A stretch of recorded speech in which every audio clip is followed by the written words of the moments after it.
Eu quero compartilhar com vocês Mateus, capítulo 11, a partir do versículo 20. E diz o seguinte: Então começou ele a lançar em rosto as cidades onde se operou a maior parte dos seus prodígios, o não se haverem arrependido, dizendo: Ai de ti, Corazim, ai de ti, Betsaida, porque se em Tiro e em Sidom fossem feitos os prodígios que em vós se fizeram, há muitos se teriam arrependido, com saco e com cinza. Por isso, eu vos digo que haverá menos rigor para Tiro e Sidom no dia do juízo do que para vós. E tu, Cafarnaum, que foste erguida até o céu, será abatida até o inferno. Porque se em Sodoma tivessem sido feitos os prodígios que em ti se operaram, teria ela permanecido até hoje. Eu vos digo, porém, que haverá menos rigor para os de Sodoma no dia do juízo do que para ti. Amém? Mais uma vez eu quero dizer aos irmãos que não é nada fácil estar aqui. Realmente é muito difícil. Mas a gente precisa obedecer à voz do Senhor, a gente precisa... a gente entende, né, que o Senhor tem nos chamado, então a gente precisa obedecer. Se eu pudesse, eu correria, passava para outro, mas aprove ao Senhor nos dar essa oportunidade, então a gente precisa falar: eis-nos aqui, Senhor. O título dessa mensagem é Ouça e Corresponda. Uma pequena introdução que eu escrevi aqui diz o seguinte: arrependimento é uma ordem do Senhor, direcionada a toda a humanidade. E arrependimento significa mudança de mente, mudança de pensamento, mudança de propósito. Importa que todo ser humano, que todo homem se arrependa, reconhecendo quem realmente é aos olhos de Deus e se volte para o Senhor de todo o seu coração, de toda a sua alma, de todo o seu entendimento e com todas as suas forças. Então, importa que todos nós venhamos a nos arrepender, amém? Em todo o tempo. O arrependimento também não é apenas num momento, mas todos os dias nós temos motivos de sobra para nos arrepender. Então, que em nome de Jesus tenhamos o nosso coração completamente aberto à palavra de Deus, completamente aberto à voz do Espírito Santo de Deus. Começando aqui o primeiro versículo que a gente, o segundo versículo que a gente leu. Ainda estou me adaptando um pouquinho aqui com óculos. Diz o seguinte: ai de ti, Corazim, ai de ti, Betsaida. Esse ai me chamou a atenção e eu fiz uma pequena busca, e no grego ele significa ou ai, que expressa piedade triste ou irritação. Era a definição que estava ali no dicionário, né? Ou ai, esse ai que Jesus expressa para essas cidades expressa piedade triste ou irritação.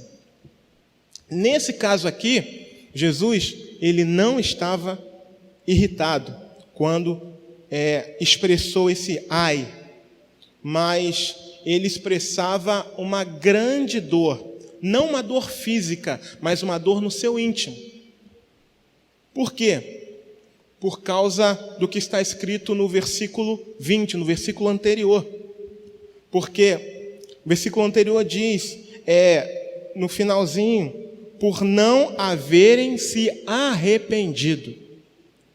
Jesus estava expressando uma grande dor, uma grande tristeza naquele momento ali, porque apesar de tudo o que havia acontecido àquelas cidades, eles não se arrependeram. Eles não se arrependeram. E esse ai significa isso, da parte de Jesus. Era a voz de alguém que via o desenvolvimento de uma tragédia, mas que por causa das pessoas estava sendo impedido de fazer algo.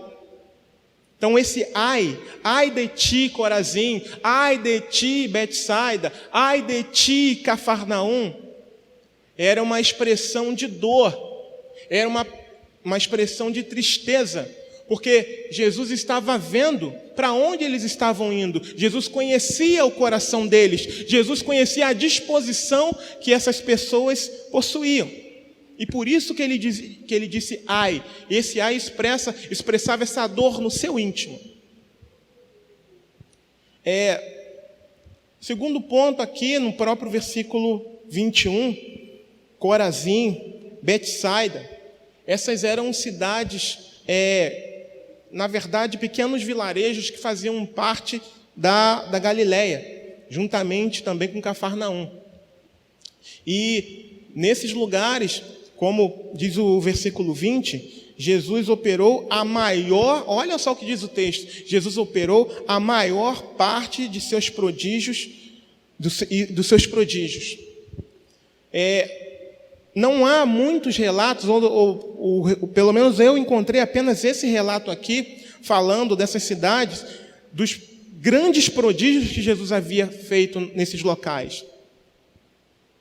A Bíblia, o Novo Testamento em si, não esmiuça quais seriam esses milagres, mas o texto diz que foi a maior parte desses milagres. Olha só que coisa interessante. A Bíblia não relata, não fala, né? Ficou oculto para nós nos dias de hoje, mas no versículo 20 diz que Jesus operou a maior parte dos seus prodígios nesses lugares. Olha só que coisa interessante. E o outro local também, no versículo 23, Cafarnaum, diz o seguinte: e tu, Cafarnaum, que foste erguida até o céu, será abatida até o inferno. Então essas três cidades, Corazim, Betsaida e Cafarnaum, elas tinham algo em comum. E qual foi esse algo em comum? Versículo 20. A maior parte dos milagres Jesus realizou nesses lugares. Mas algo me fez chorar quando eu meditava nesse texto já há algum tempo atrás. Foi que apesar de tudo isso, Jesus ele começa a citar algumas outras cidades que eram cidades que não temiam a Deus, como por exemplo Tiro e Sidom. Tiro e Sidom, por exemplo, a cidade de Tiro, ela tinha como característica o culto a Baal. Quem se lembra do rei Acabe, nos tempos do rei Acabe, quem se lembra de Jezabel? Jezabel foi a mulher que introduziu esse culto ali naquele período. E a característica desse culto a Baal,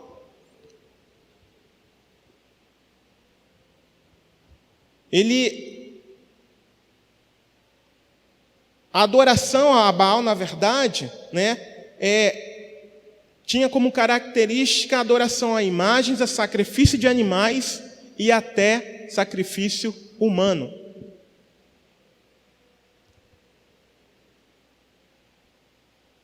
A cidade de Sidom, que Jesus cita aqui também, tinha uma característica um pouco parecida, mas era um culto a uma divindade que eles chamavam de feminina, chamada Astarote, que era a deusa da fertilidade, e tinha como prática principal, uma das práticas principais, o seu culto era um culto de orgia.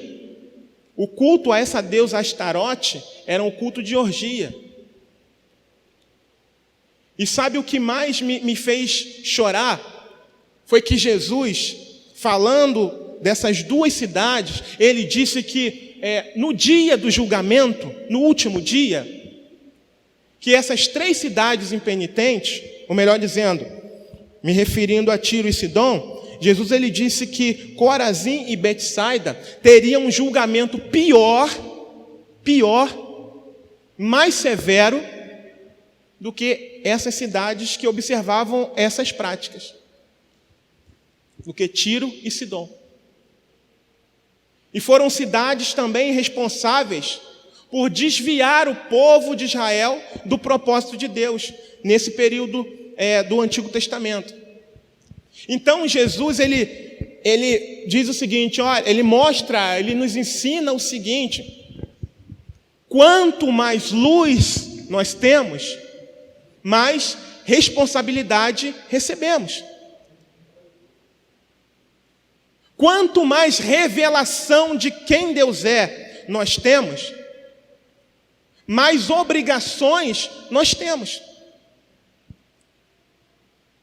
Vejam, eu tremi, eu chorei, porque infelizmente eu pude identificar a característica dessas coisas que estão acontecendo nesse texto nos dias de hoje. Foi por isso que eu fui às lágrimas em casa, quando eu comecei a meditar nesse texto. Da mesma forma também, no versículo 23, quando Jesus falou sobre Cafarnaum, e ele comparou, ele citou Sodoma. Eu creio que a maioria dos irmãos, ou todos os irmãos, conhecem um pouquinho da história de Sodoma e Gomorra. Era uma cidade onde a promiscuidade reinava,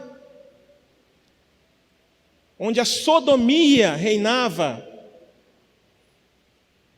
E Jesus ele disse que essa cidade de Sodoma, por exemplo, teria um julgamento menos rigoroso do que Cafarnaum, onde ele vivia, onde ele pregou, onde ele fez muitos milagres, onde ele ensinou.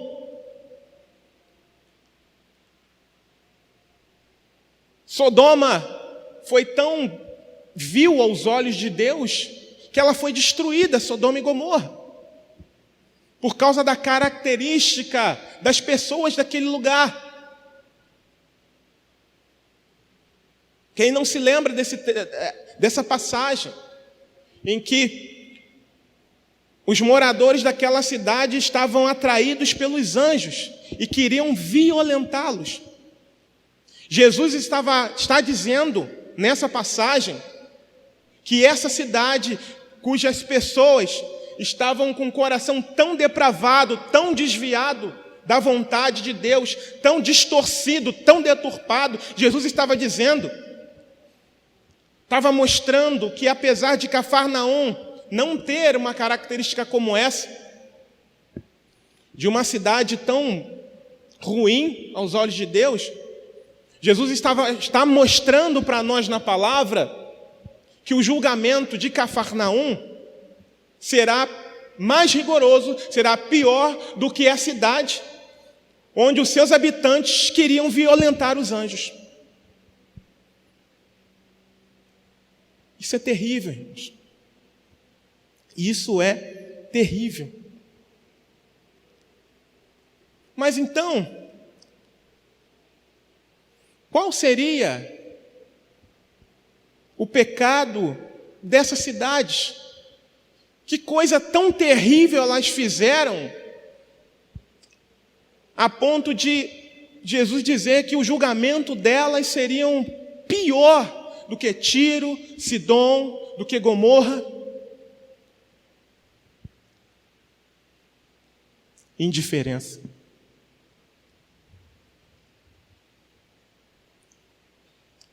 Indiferença.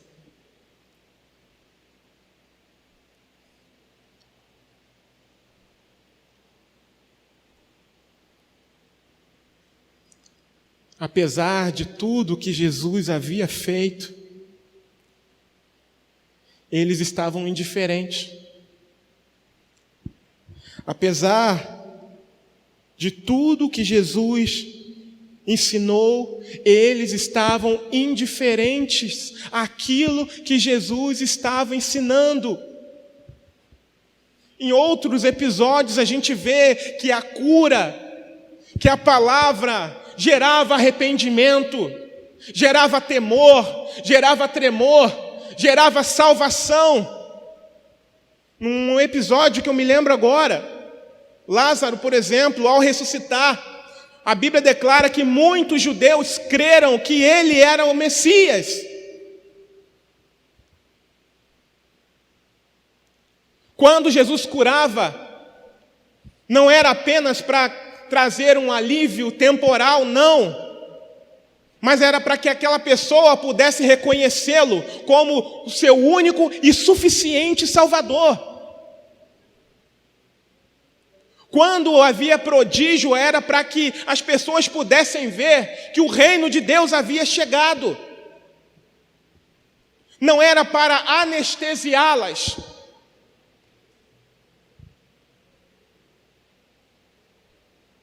Não era para trazer algo temporal apenas e elas irem embora e viverem suas vidas, não. Mas Jesus, quando ensinava, quando curava, principalmente quando curava, é para que aquelas pessoas viessem até Ele e se rendessem diante dEle e fossem salvas. Porque melhor do que algo temporal, aliás, Jesus ele não veio para trazer nada temporal, Ele veio para trazer algo eterno, o Pai da eternidade. Jesus ele não veio para dar um carro novo, uma casa nova. Existem pessoas que buscam somente isso. Somente isso. Tem gente que só busca isso. Jesus não veio para isso. Isso é muito pouco. Isso chega a ser uma blasfêmia. Comparar uma coisa perecível com a eternidade. Jesus derramou o seu precioso sangue para nos comprar novamente para Deus. Porque a humanidade estava perdida nos seus delitos e pecados.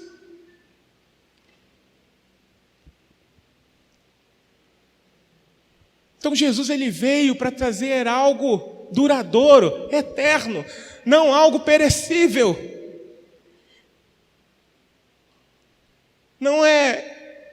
Não que Deus não possa dar um carro. Não que Deus não possa conceder uma casa a alguém. Não, Ele tem poder para isso sim. Abrir uma porta de emprego, por exemplo, o emprego que eu estou hoje, já tenho 11 anos nesse lugar. Eu não tenho dúvidas de que foi Deus quem abriu a porta para mim. Não tenho nenhuma dúvida. Porém, o meu coração não pode estar nesse emprego. O meu coração está na certeza de que o Senhor provê todas as minhas necessidades. Mas aquele povo, o povo de Cafarnaum, o povo de Betsaida, o povo de Corazim, eles foram indiferentes a tudo o que Jesus havia feito ali, naquele lugar. O interessante disso tudo, irmãos, é que a gente lendo os evangelhos, a gente vê momentos de perseguição, por exemplo. A gente vê em alguns lugares os religiosos querendo matar Jesus, fazendo planos para acabar com Jesus, revoltados porque ele curava no sábado. Mas nesse caso aqui, no caso dessas cidades, o que reinava era indiferença. Por quê? Porque eles não atacaram a Jesus. Eles não os expulsaram da sua porta. Eles não buscavam crucificar o Mestre. Eles apenas não levavam tudo o que ele dizia a sério.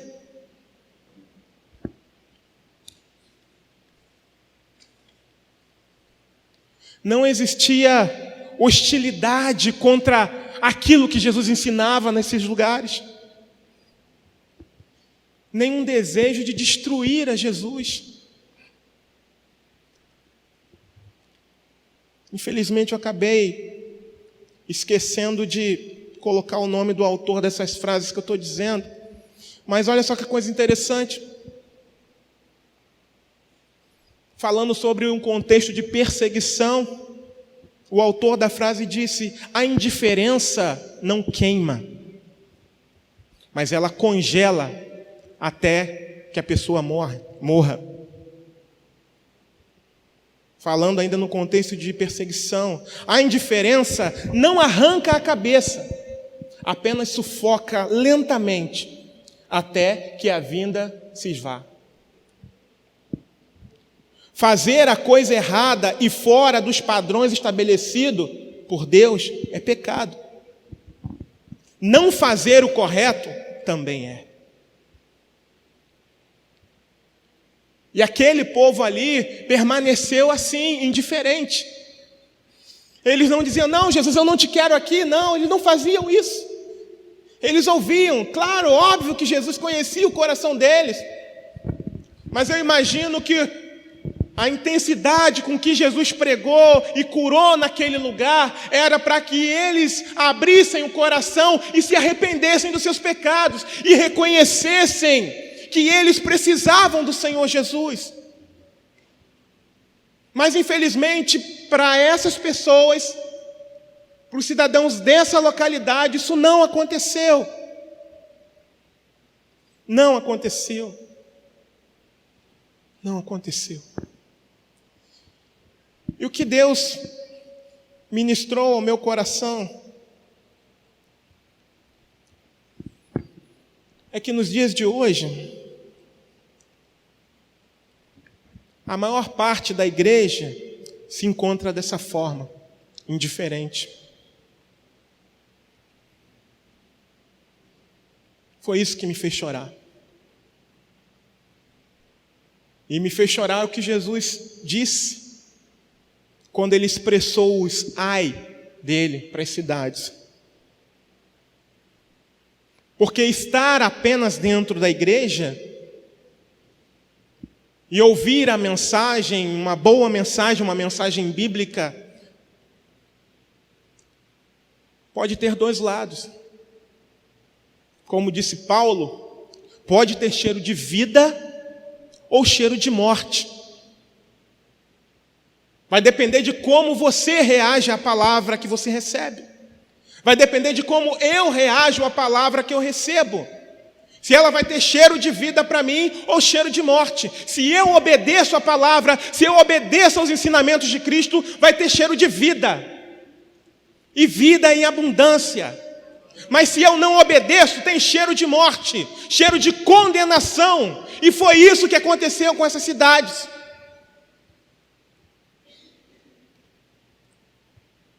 A Bíblia declara que nós fomos chamados das trevas para a maravilhosa luz do Senhor. Para o quê? Para anunciar o Evangelho. Todos nós que estamos aqui dentro temos feito isso. Acabamos de ouvir um relato maravilhoso. E não se culpe se você não pode ir, mas você pode fazer em qualquer lugar isso, inclusive dentro de um ônibus. Pega um folheto e entrega a pessoa de um lado. Hoje pela manhã foi dito isso. Ide e pregai, ensinando a guardar todas as coisas. Você que um dia se arrependeu dos seus pecados e disse: Senhor, me recebe, me aceita. Você tem amado todo o conselho da palavra, todo o conselho de Deus? Ou tem coisa que você, não, essa aqui não é muito para mim, não. Você seleciona. Não, essa aqui não. Essa palavra aí não. Eu quero aquela que fala aqui.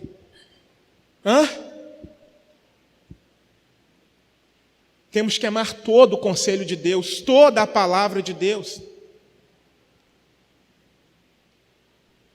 Toda a palavra de Deus.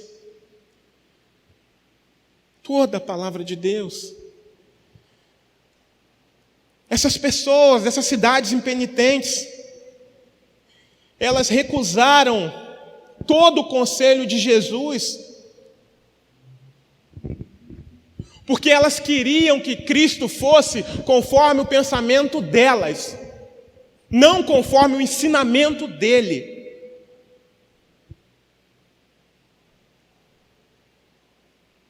Elas não queriam andar conforme as leis estabelecidas pelo Senhor, mas elas queriam andar conforme as suas próprias leis.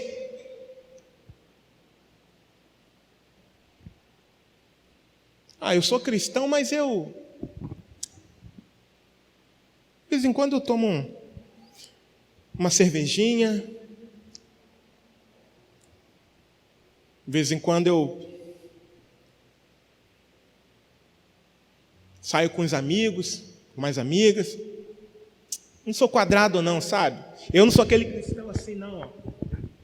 Eu já ouvi crente falando isso. Não, mas eu sou crente, mas não sou aquele crente assim não.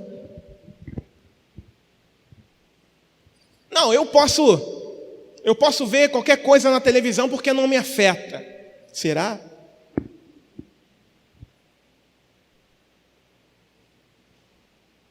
Hoje em dia tem se pregado um amor deturpado, irmãos.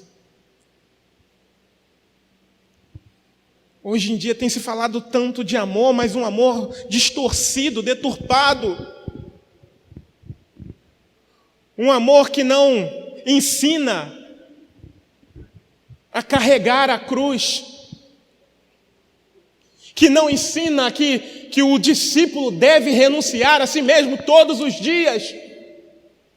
E provavelmente essas pessoas dessas cidades impenitentes eram assim. Elas queriam ser amadas do jeito delas, mas sem abandonar os seus pecados, sem ter que renunciar nada,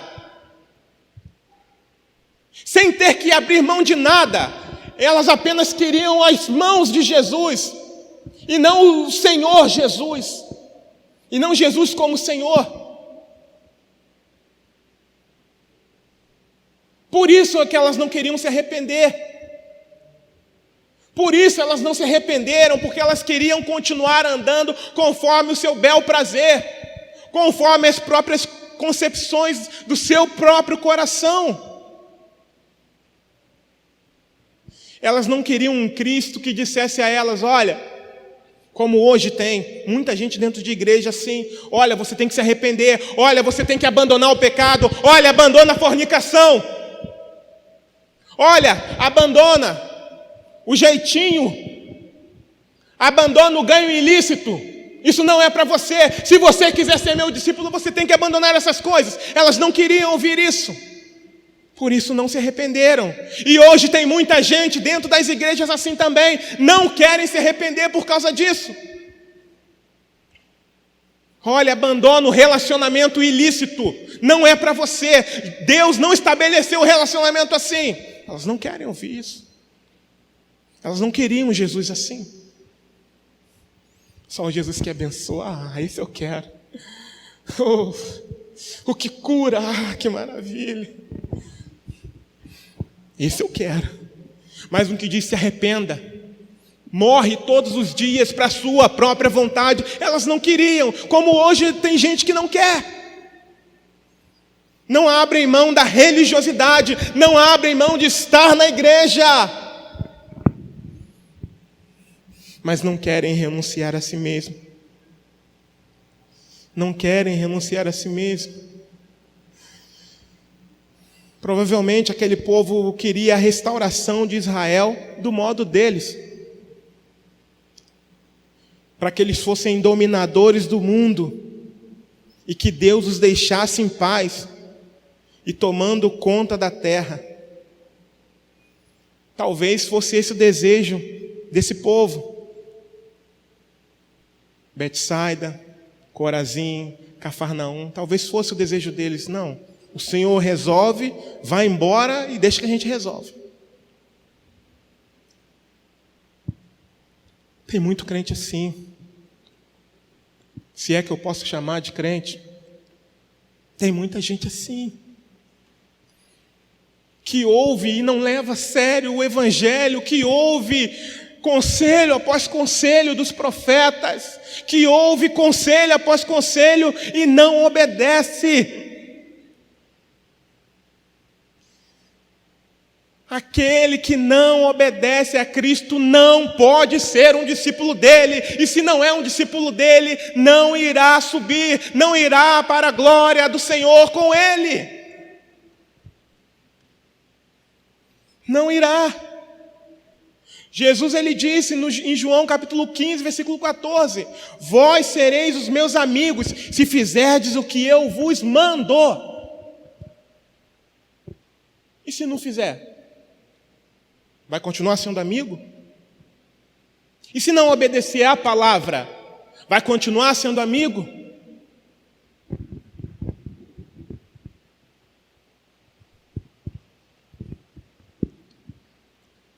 Quantos permanecem dentro das igrejas, mas têm rejeitado ao Senhor? Quando rejeitam o ensino da palavra, quando rejeitam a pregação da palavra, quando não recebem de bom grado, com o coração aberto, a pregação da palavra, quando não prestam atenção na palavra, quando estão focados em outra coisa. Quantos?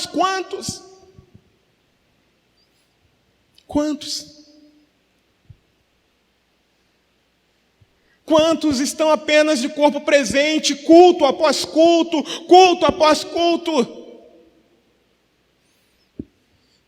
e não atentam para a advertência que o nosso Senhor dá? Ele mostra para a gente, necessário é que venhamos a obedecer todo o conselho de Deus.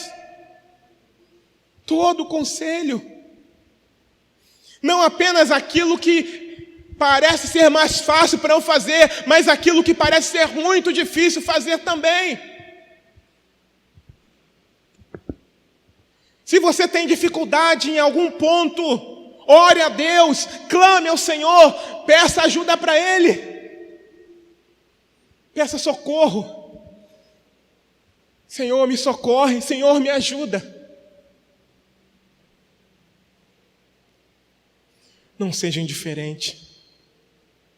Não seja indiferente à missão que a igreja recebeu em nome de Jesus. Não seja indiferente com a missão que a igreja recebeu, que a igreja de Cristo Jesus recebeu em nome de Jesus.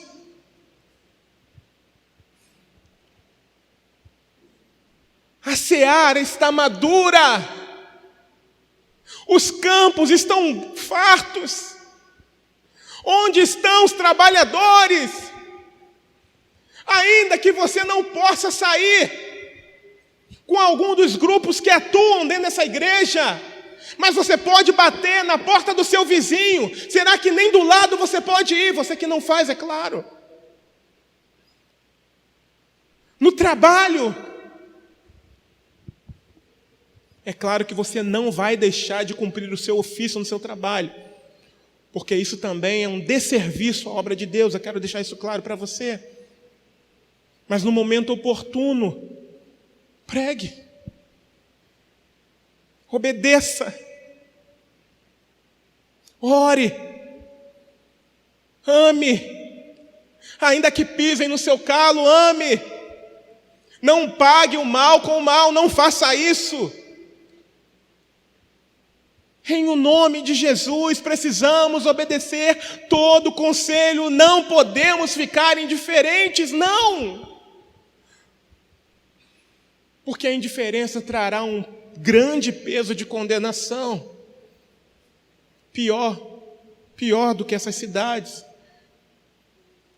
Pior do que os sodomitas. Pior do que quem nunca entrou numa igreja, por exemplo. Pior.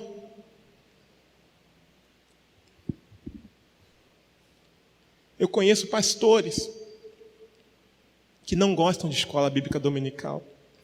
É verdade isso. Conheço.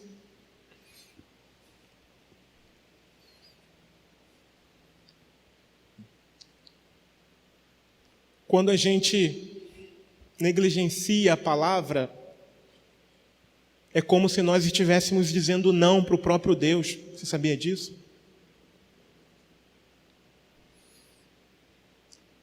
Às vezes a gente não percebe o que a gente faz, mas o nosso corpo fala.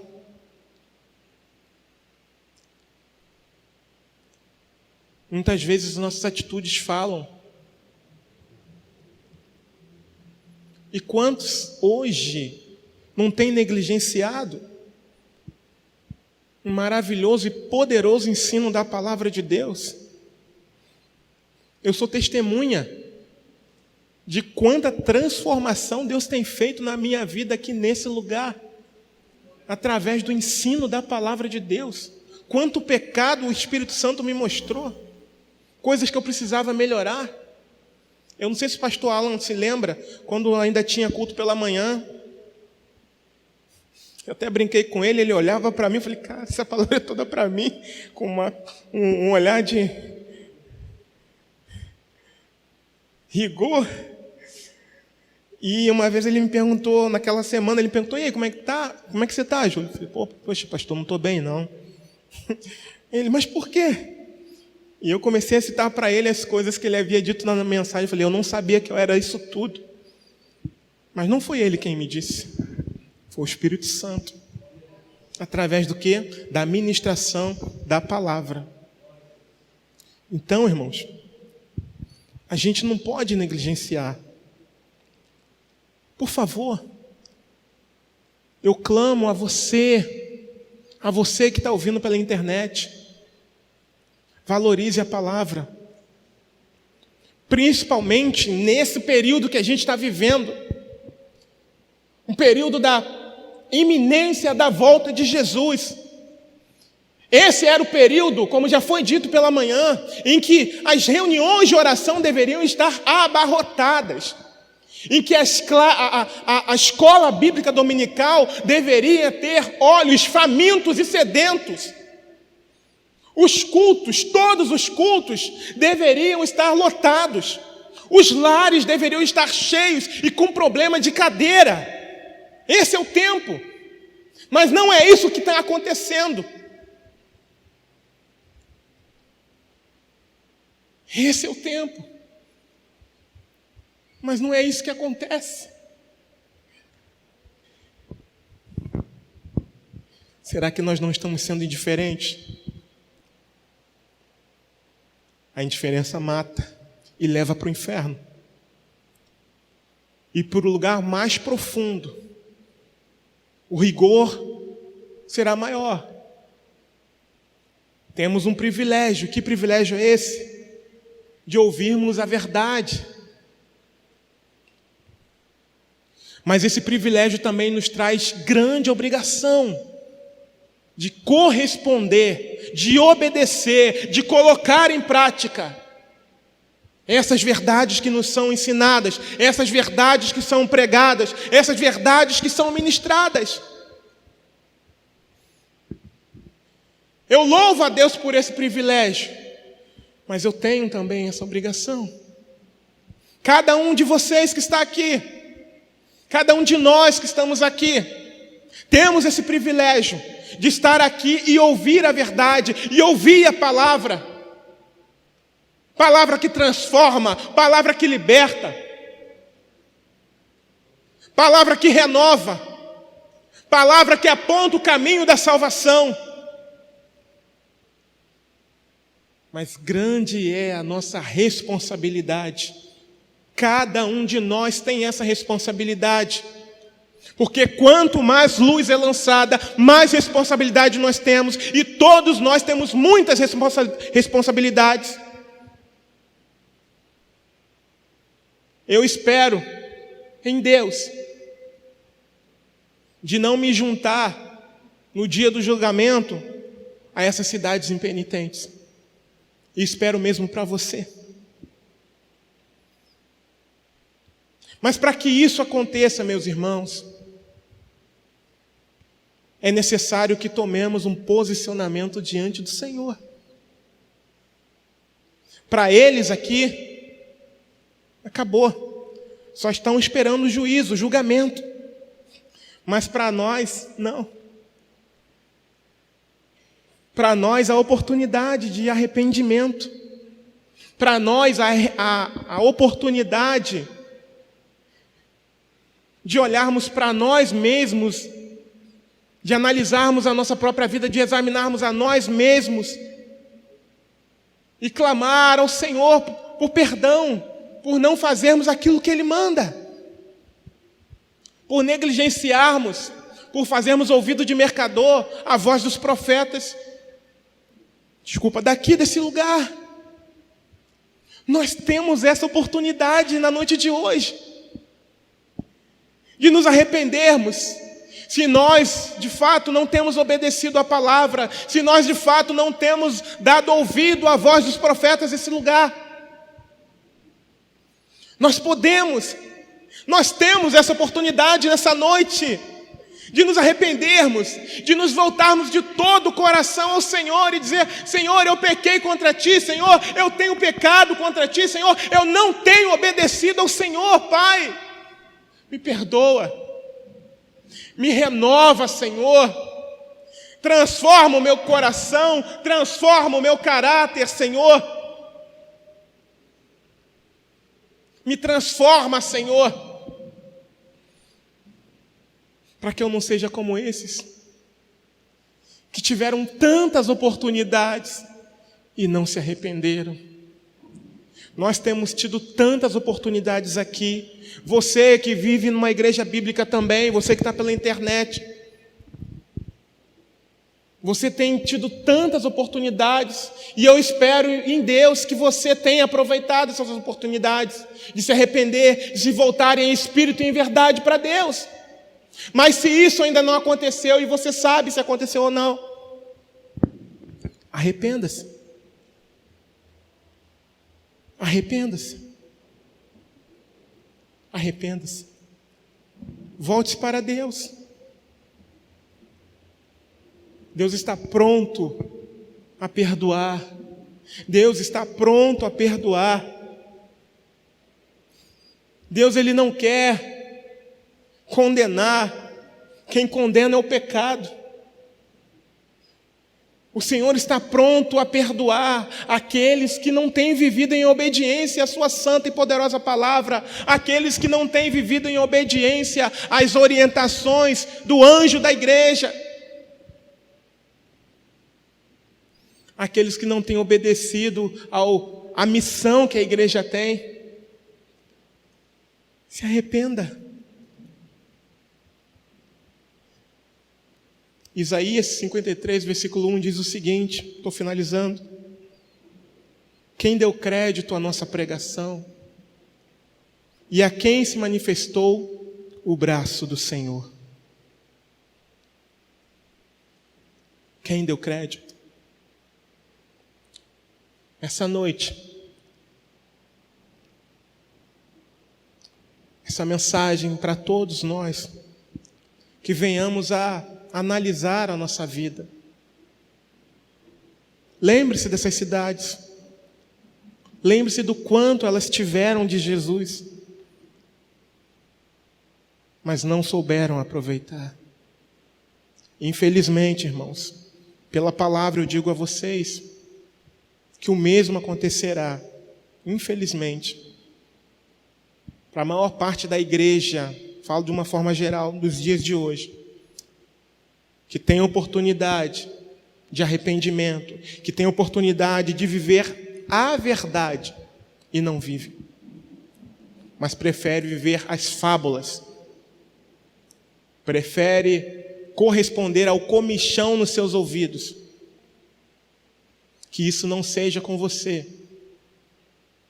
que isso não seja conosco, mas que nós venhamos a viver todo o conselho de Deus. Que nós estejamos dispostos a morrer todos os dias para as nossas próprias vontades.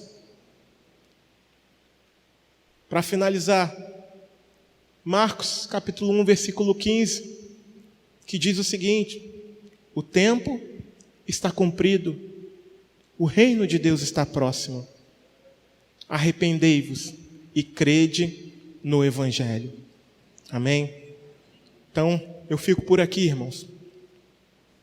E eu espero que o Espírito Santo traga o entendimento a cada um aqui, que ele consiga chegar onde as minhas palavras não puderam chegar, e que verdadeiramente todos nós tenhamos um grande despertamento no Senhor,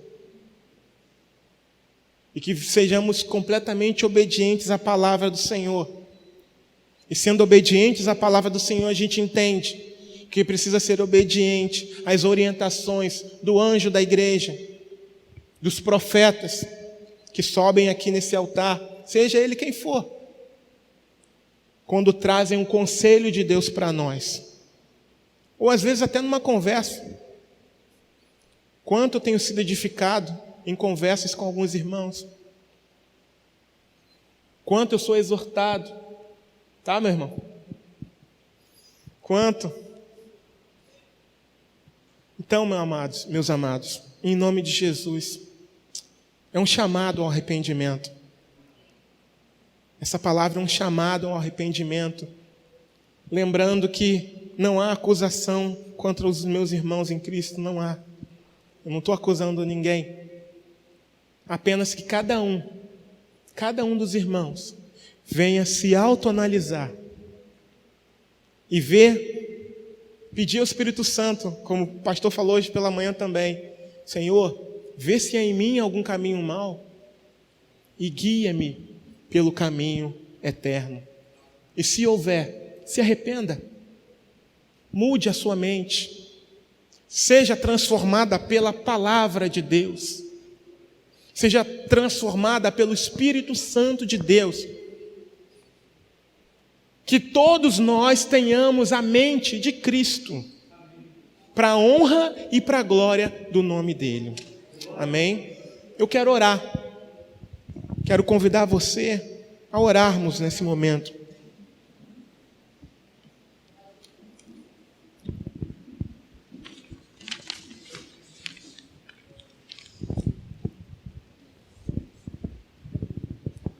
Senhor Deus e Pai,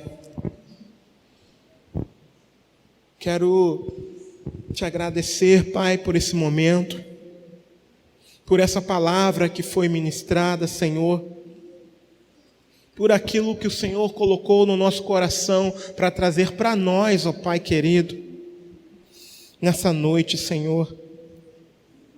Senhor, eu tenho a plena convicção, Pai, de que eu não posso fazer absolutamente nada, Pai, nem por mim, nem pelos meus irmãos, mas eu estou falando com quem pode.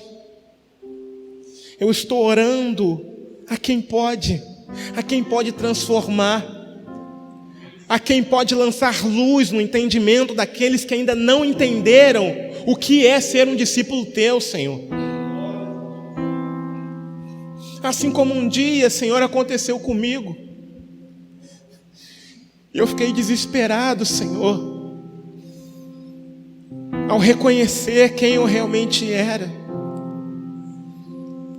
Pai, age, trabalha, Senhor, na mente, no coração, na vida daqueles que ainda não se arrependeram, Pai. Daqueles que têm sido indiferentes, ó Senhor, à Tua palavra, às Tuas ordenanças. Daqueles que ainda não cresceram, Pai. Talvez tenhamos aqui ainda Pessoas que ainda não cresceram, Senhor, por causa da indiferença, Pai. Gente que ainda não entendeu, Senhor amado, que precisa levar para os outros o que um dia recebeu. Se tiver de fato recebido, Pai. Mas se não tiver recebido, Senhor, assim como um dia, Senhor, a sua misericórdia, Pai, foi, Senhor, despejada sobre a minha vida, Pai querido. E eu pude entender quem eu era aos teus olhos, ó Senhor, e clamar a Ti por salvação, Pai. Ah, Senhor, que esses também clamem, Pai. Que esses também clamem, Senhor. Que não permaneçam indiferentes, ó Pai, palavra após palavra, culto após culto, Senhor. Não, Pai. Mas que haja, Senhor, um renovo, Pai. Que haja um quebrantamento, Senhor amado. Que haja um reavivamento para a glória do Teu nome santo, Deus. Que haja genuíno arrependimento, Senhor. Que haja uma mudança de vida, Senhor amado, para a glória do Teu nome, Pai. Que estejam desejosos, ó Senhor amado, por essa grande colheita, Senhor. Por esses campos, ó Senhor amado, prontos, ó Senhor amado, para a colheita, Deus. Oh, Espírito de Deus, toca nos corações, ó Pai. Toca, Senhor, para que não haja indiferença, Pai. Essa indiferença mortal, Pai amado. Essa indiferença diabólica, Pai. Senhor, traz cativo, Senhor, os corações, ó Pai, o entendimento, Pai, de todos aqui nesse lugar a Ti, Pai. Para que haja um renovo, Senhor. Para que haja, Senhor, uma vida diferente, Deus amado. Para que haja um ânimo diferente, Senhor, na Tua presença, na Tua obra, Pai. Para que haja, Senhor, uma preocupação com as almas perdidas, ó Senhor. Oh, Pai, para que haja uma preocupação com aquele que está fraco, desanimado, Pai. Oh, Deus, eu te peço, Senhor. Eu te peço, Senhor. Eu clamo a Ti, Senhor. Senhor, toca, Pai. Só o Senhor pode fazer isso, Senhor. Só o Senhor, Pai. O homem não pode, Deus. Ah, Deus, mas o Senhor pode, Pai. Diz a Tua palavra, Senhor, que a função do Teu Espírito Santo, Pai, é convencer o homem do pecado, da justiça e do juízo, ó Deus. Ah, Senhor. Por isso, Senhor, eu te peço, Deus, que apesar, Senhor, das minhas dificuldades, apesar das minhas fraquezas, ó Senhor, que o Senhor, Pai amado, venha agir. Que o Senhor venha falar ao coração daqueles que precisam ouvir, Senhor. Que precisam compreender, Senhor, o que é o Evangelho, Pai. O que é ser um discípulo Teu, Senhor. E eu te peço isso para a glória do Teu nome, Senhor. Não para mim, Senhor. Não para o nome da igreja, Senhor. Não para o nosso pastor, Pai amado. Mas para a glória do Teu nome, Senhor. Para a glória do Teu nome, Pai. Que haja, Senhor, haja o Teu Espírito Santo, Pai, nesse lugar. Que haja, Senhor. Haja, Senhor. Haja, Senhor. Haja, Senhor. Fazendo-nos crescer, Senhor. Para a glória do Teu nome santo, Deus. Em o nome de Jesus, ó Senhor. Em o nome de Jesus, ó Pai. Eu te peço, Senhor. Amém, Jesus. E amém.